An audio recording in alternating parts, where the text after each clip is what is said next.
Civil বাংলায় আপনাদেরকে স্বাগত। এবারে দেখাবো সালফেট SO4। সালফেট করার জন্য আমরা স্পেকট্রোফটোমিটার ব্যবহার করব, ভ্যাকুয়াম পাম্প এবং sulphur 4 sulphate reagent. Sample cell নিলাম, এখানে নিলাম হলো স্যাম্পল ওয়াটার। এই স্যাম্পল ওয়াটারটা আমরা কালার যেভাবে কাজ করার জন্য আমরা ভ্যাকুয়াম পাম্পের সাহায্যে ফিল্টার করলাম, সেই ফিল্টার ওয়াটার। এবারে হলো আমরা দুইটা স্যাম্পল সেলেই সেম স্যাম্পল ওয়াটার 10 ml করে স্যাম্পল ওয়াটার নেব। এবারে আমরা স্পেকট্রোফটোমিটারে চলে যাব। ফেভারিট প্রোগ্রামের সালফেট 680 প্রোগ্রাম নাম্বার, আমরা এটাকে সিলেক্ট করলাম।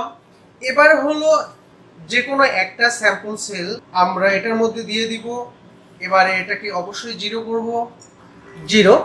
এবারে বাকি যে আরেকটা স্যাম্পল সেল আছে আমাদের, এই স্যাম্পলের ভিতরেই আমাদের যে হ্যাকের রিয়েজেন্ট সালফার 4 সালফেট রিয়েজেন্ট আমরা একটা প্যাকেট কেটে দিব এটার মধ্যে।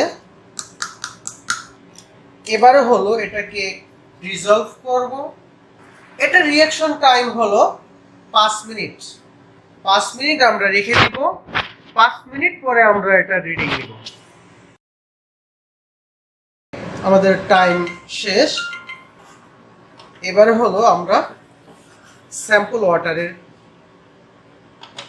রিয়েজেন্ট যেটার মধ্যে দিলাম এটা এবারে রিড বাটন প্রেস করব। রিডিংটা হলো 6 মিলিগ্রাম পার লিটার SO4। পরবর্তী ভিডিও পেতে সিভিল বাংলার সাথে থাকুন। সকলকে ধন্যবাদ।